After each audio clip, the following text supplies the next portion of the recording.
ओम शांति। आज है 14 अक्टूबर 2025 की प्रातः मुरली के मुख्य पॉइंट्स। बाबा ने कहा, तुम बच्चों को अब राइट और रॉन्ग की समझ मिली है। बाप ही आकर हर एक को राइटियस बनाते हैं। राइटियस बनेंगे तो पहले मुक्ति में जाएंगे, फिर जीवन मुक्ति में आएंगे। बाप की याद, यह पढ़ाई का तंत्र। अब सुनते हैं महावाक्यों को विस्तार से। बाबा ने कहा, मीठे बच्चे, यह पुरुषोत्तम संगम युग कल्याणकारी युग है। इसमें ही परिवर्तन होता है। तुम कनिष्ठ से उत्तम पुरुष बनते हो। प्रश्न, इस ज्ञान मार्ग में कौन सी बात सोचने व बोलने से कभी भी उन्नति नहीं हो सकती? उत्तर, ड्रामा में होगा तो पुरुषार्थ कर लेंगे, ड्रामा कराएगा तो कर लेंगे। यह सोचने व बोलने वालों की उन्नति कभी नहीं हो सकती। यह कहना ही रॉन्ग है। तुम जानते हो, अभी जो हम पुरुषार्थ कर रहे हैं, यह भी ड्रामा में नूंद है। पुरुषार्थ करना ही है। गीत, यह कहानी है दीवे और तूफान की। ओम शांति। यह है कलयुगी मनुष्यों के गीत, परंतु इनका अर्थ वह नहीं जानते। यह तुम जानते हो। तुम हो अभी पुरुषोत्तम संगम युगी। संगम युग के साथ पुरुषोत्तम भी लिखना चाहिए। बच्चों को ज्ञान की पॉइंट्स याद न होने के कारण फिर ऐसे ऐसे अक्षर लिखने भूल जाते हैं। यह मुख्य है। इनका अर्थ भी तुम ही समझ सकते हो। पुरुषोत्तम मास भी होता है। यह फिर है पुरुषोत्तम संगम युग। यह संगम का भी एक त्योहार है। यह त्योहार सबसे ऊंच है। तुम जानते हो, अभी हम पुरुषोत्तम बन रहे हैं। पुरुषोत्तम ते उत्तम पुरुष, ऊंच ते ऊंच, साहूकार से साहूकार, नंबर 1 कहेंगे लक्ष्मी नारायण को। शास्त्रों में दिखाते हैं बड़ी प्रलय हुई, फिर नंबर 1 श्री कृष्ण पीपल के पत्ते पर सागर में आया। अभी तुम कहाँ कहेंगे नंबर 1 है यह श्री कृष्ण, जिसकी हो श्याम सुंदर कहते हैं। दिखाते हैं अंगूठा चूसता हुआ आया। बच्चा तो गर्भ में ही रहता है, तो पहले पहले ज्ञान सागर से निकला हुआ उत्तम ते उत्तम पुरुष श्री कृष्ण है। ज्ञान सागर से स्वर्ग की स्थापना होती है। उनमें नंबर 1 पुरुषोत्तम यह श्री कृष्ण है, और यह है ज्ञान का सागर, पानी का नहीं। प्रलय भी होती नहीं। कई बच्चे नए नए आते हैं तो बाप को फिर पुरानी पॉइंट्स रिपीट करनी पड़ती है। सतयुग, त्रेता, द्वापर, कलयुग, यह 4 तो युग हैं। 5वां फिर है पुरुषोत्तम संगम युग। इस युग में मनुष्य चेंज होते हैं, कनिष्ठ से सर्वोत्तम बनते हैं। जैसे शिव बाबा को पुरुषोत्तम व सर्वोत्तम कहते हैं ना, वह है ही परम आत्मा, परमात्मा। फिर पुरुषोत्तम में उत्तम है यह लक्ष्मी नारायण। इन्हों को ऐसा किसने बनाया, यह तुम बच्चे ही जानते हो। बच्चों को भी समझ में आया है। इस समय हम पुरुषार्थ करते हैं ऐसा बनने के लिए। पुरुषार्थ कोई बड़ा नहीं है, मोस्ट सिंपल है। सीखने वाला भी है। अबलाएं कुब्जाएं जो कुछ भी पढ़ी लिखी नहीं है, उन्हों के लिए कितना सहज समझाया जाता है। देखो, अहमदाबाद में एक साधु था। कहता था, हम कुछ खाते पीते नहीं हैं। अच्छा, को इस सारी आयु खाता पीता नहीं, फिर क्या प्राप्ति तो कुछ भी नहीं है ना। झाड़ को भी खाना तो मिलता है ना। खाद पानी आदि नेचुरल उनको मिलता है, जिससे झाड़ वृद्धि को पाता है। उसने भी कोई रिद्धि सिद्धि पाई होगी। ऐसे बहुत हैं जो आगे से पानी से चले जाते हैं। इनसे भला फायदा क्या? तुम्हारा तो इस सहज राजयोग से जन्म जन्मांतर का फायदा है। तुमको जन्म जन्मांतर के लिए दुखी से सुखी बनाते हैं। बाप कहते हैं, बच्चे ड्रामा अनुसार हम तुमको गुड़िया बातें सुनाता हूँ। जैसे बाबा ने समझाया है।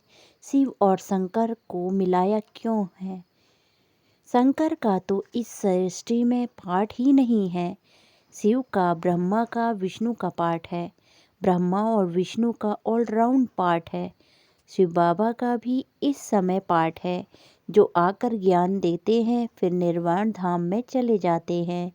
बच्चों को जायदाद देकर खुद वानप्रस्थ में चले जाते हैं। वानप्रस्थ बनना अर्थात गुरु द्वारा वाणी से परे जाने का पुरुषार्थ करना, परंतु वापिस तो कोई जा नहीं सकते, क्योंकि विकारी भ्रष्टाचारी है। विकार में जन्म तो सबका होता है। यह लक्ष्मी नारायण निर्विकारी है। उन्हों का विकार से जन्म नहीं होता है, इसीलिए श्रेष्ठाचारी कहलाते हैं। कुमारियाँ भी निर्विकारी है, इसीलिए उनके आगे माथा टेकते हैं। तो बाबा ने समझाया कि यहाँ शंकर का कोई पार्ट नहीं है। बाकी प्रजापति ब्रह्मा तो जरूर प्रजा का पिता हुआ ना। शिव बाबा को तो आत्माओं का पिता कहेंगे, वह है अविनाशी पिता। ये बातें अच्छी रीति धारण करनी है। जो बड़े बड़े फिलोसोफर होते हैं उनको बहुत टाइटल मिलते हैं। श्री श्री 108 का टाइटल भी विद्वानों को मिलते हैं। बनारस के कॉलेज के पास का टाइटल ले जाते हैं। बाबा ने गुप्ता जी को इसीलिए बनारस भेजा था कि वह उन्हों को जाकर समझाओ कि बाप का भी टाइटल अपने ऊपर रख बैठे हो। बाप को श्री श्री 108 जगत गुरु कहा जाता है। माला ही 108 की होती है। 8 रत्न गाए जाते हैं। वह पास विद ऑनर होते हैं, इसीलिए उनको जपते हैं। फिर उनसे कम 108 की पूजा करते हैं। यज्ञ जब रचते हैं तो कोई 1000 शालिग्राम बनाते हैं, कोई 10,000, कोई 50,000, कोई लाख भी बनाते हैं। मिट्टी के बनाकर फिर यज्ञ रचते हैं। जैसा जैसा सेठ अच्छे ते अच्छा बड़ा सेठ होगा तो लाख बनवाएंगे। बाप ने समझाया है, माला तो बड़ी है ना, 16,108 की माला बनाते हैं। यह तुम बच्चों को बाप बैठ समझाते हैं। तुम सभी भारत की सेवा कर रहे हो। बाप के साथ बाप की पूजा होती है तो बच्चों की भी पूजा होनी चाहिए। यह नहीं जानते कि रुद्र पूजा क्यों जाता है। बच्चे तो सब शिव बाबा के हैं। इस समय सृष्टि की कितनी आदमशुमारी है, इसमें सभी आत्माएं शिव बाबा के बच्चे ठहरे ना, परंतु मददगार नहीं होते। इस समय तुम जितना याद करते हो उतना ऊंच बनते हो, पूजन लायक बनते हो। ऐसे और कोई की ताकत नहीं जो यह बात समझाए। इसीलिए कह देते, ईश्वर का अंत कोई नहीं जानते, बाप ही आकर समझाते हैं। बाप को ज्ञान का सागर कहा जाता है, तो जरूर ज्ञान देंगे ना। प्रेरणा की तो बात होती नहीं। भगवान कोई प्रेरणा से समझाते हैं क्या? वह फिर तुम बच्चों को सुनाते हैं, यह तो निश्चय है। निश्चय होते हुए फिर भी बाप की पढ़ाई को भूल जाते हैं। बाप की याद, यह है पढ़ाई का तंत्र। याद की यात्रा से कर्मातीत अवस्था को पाने में मेहनत लगती है। इसमें ही माया के विघ्न आते हैं। पढ़ाई में इतने विघ्न नहीं आते। अब शंकर के लिए कहते हैं, शंकर आँख खोलते हैं तो विनाश होता है। यह कहना भी ठीक नहीं है। बाप कहते हैं, ना मैं विनाश कराता हूँ ना वो कराते हैं। यह रॉन्ग है। देवताएं थोड़े ही पाप करेंगे। अब शिव बाबा बैठ यह बातें समझाते हैं। आत्मा का यह शरीर है रथ। हर एक आत्मा की अपने रथ पर सवारी है। बाप कहते हैं, मैं इनका लोन लेता हूँ, इसीलिए मेरा दिव्य अलौकिक जन्म कहा जाता है। अभी तुम्हारी बुद्धि में 84 का चक्र है। जानते हो, अभी हम घर जाते हैं फिर स्वर्ग में आएंगे। बाबा बहुत सहज करके समझाते हैं, इसमें हार्ट फेल नहीं होना है। कहते हैं, बाबा हम पढ़े लिखे नहीं हैं, मुख से कुछ निकलता नहीं, परंतु ऐसा तो होता नहीं। मुख तो जरूर चलता ही है, खाना खाते हो मुख चलता है ना, वाणी ना निकले यह तो हो नहीं सकता। बाबा ने बहुत सिंपल समझाया है। कोई मौन में रहते हैं तो भी ऊपर में इशारा देते हैं कि उनको याद करो। दुख हरता सुख करता वह एक ही है, दाता। भक्ति मार्ग में भी दाता है तो इस समय में भी दाता है। फिर वानप्रस्थ में तो है ही शांति। बच्चे भी शांति धाम में रहते हैं।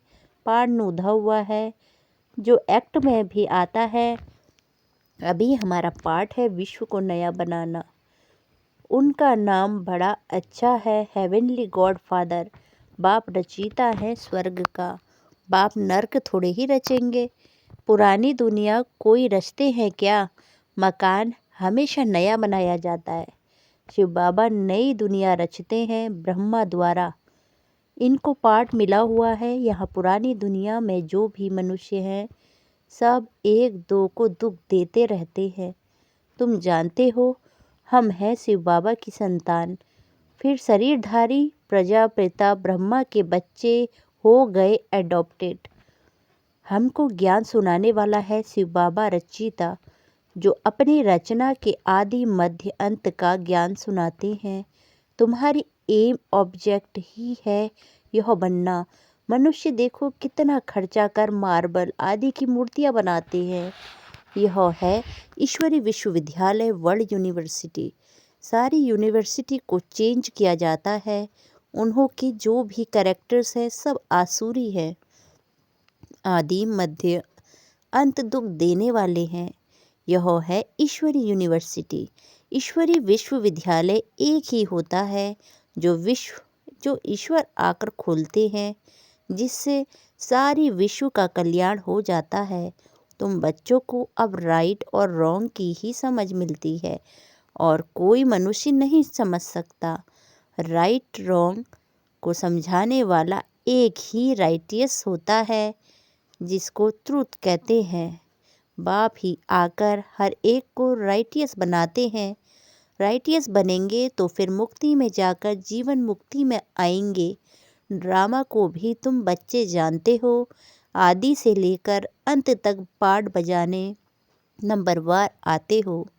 यह खेल चलता ही रहता है, ड्रामा शूट होता है। यह एवर न्यू है।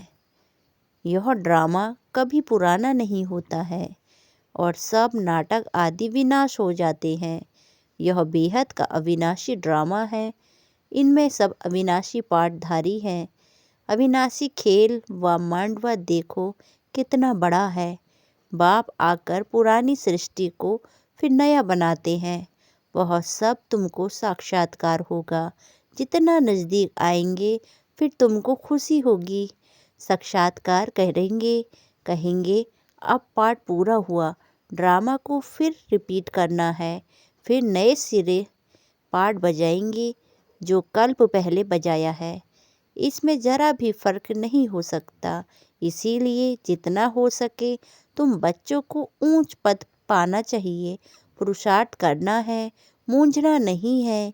ड्रामा को जो कराना होगा वो कराएगा, यह कहना भी रॉन्ग है।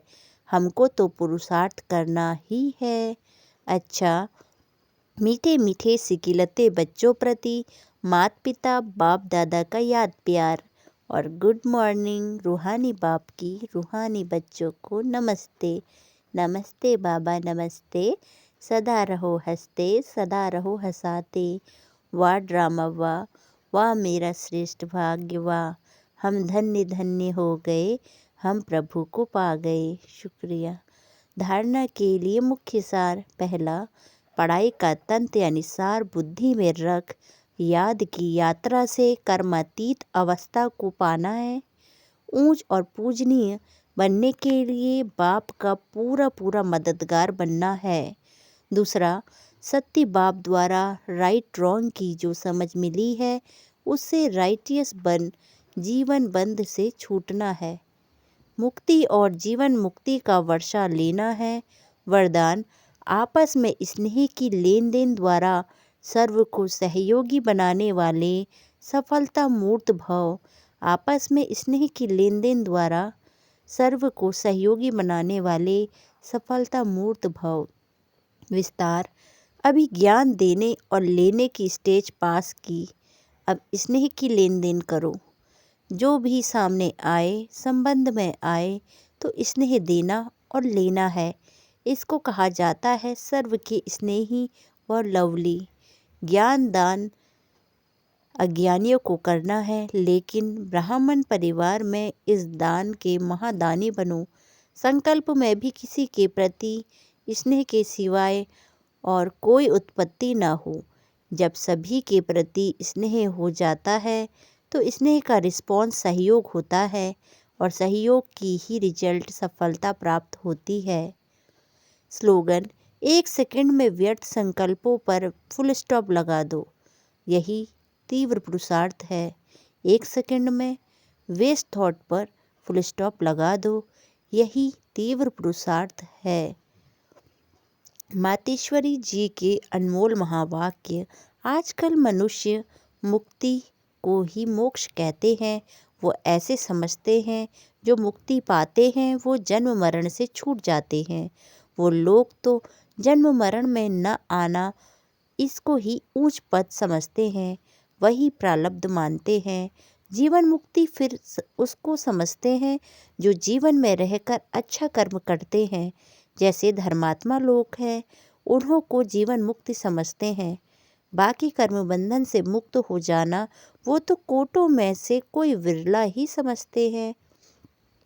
अब यह है उन्हों की अपनी मत, लेकिन हम तो परमात्मा द्वारा जान चुके हैं कि जब तक मनुष्य पहले विकारी कर्म बंधन से मुक्त नहीं हुआ है, तब तक आदि मध्य अंत दुख से छूट नहीं सकेंगे। तो इससे छूटना यह भी एक स्टेज है, तो भी पहले जब ईश्वरी नॉलेज को धारण करे तब ही उस स्टेज पर पहुंच सके, और उस स्टेज पर पहुंचाने वाला स्वयं परमात्मा चाहिए, क्योंकि मुक्ति जीवन मुक्ति देते वह हैं। वो भी एक ही समय आए सबको मुक्ति जीवन मुक्ति दे देते हैं। बाकी परमात्मा कोई अनेक बार नहीं आते, और न कि ऐसा समझो कि परमात्मा ही सब अवतार धारण करते हैं। ओम शांति। अव्यक्त इशारे। स्वयं और सर्व के प्रति मनसा द्वारा योग की शक्तियों का प्रयोग करो। विस्तार मनसा सेवा बेहद की सेवा है। जितना आप मनसा से वाणी से स्वयं सैंपल बनेंगे तो सैंपल को देखकर स्वतः ही आकर्षित होंगे। सिर्फ दृढ़ संकल्प रखो तो सहज सेवा होती रहेगी। अगर वाणी के लिए समय नहीं है तो वृत्ति से मनसा सेवा से परिवर्तन करने का समय तो है ना। अब सेवा के सिवाय समय गंवाना नहीं है। निरंतर योगी निरंतर सेवाधारी बनो। यही मनसा सेवा करना नहीं आता तो अपने संपर्क से अपने चलन से भी सेवा कर सकते हो। ओम शांति।